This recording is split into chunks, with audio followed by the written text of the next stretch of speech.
সামনেই তো ফলহারিণী কালী পূজা।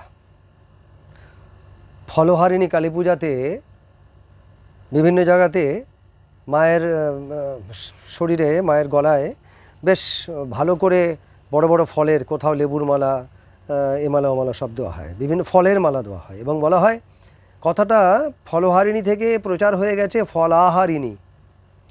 কিন্তু কোথাও কি লেখা আছে ফল আহারিণী? যদি ফল আহারিণী হতেন তাহলে সেটা ফলাহারিণী হতো।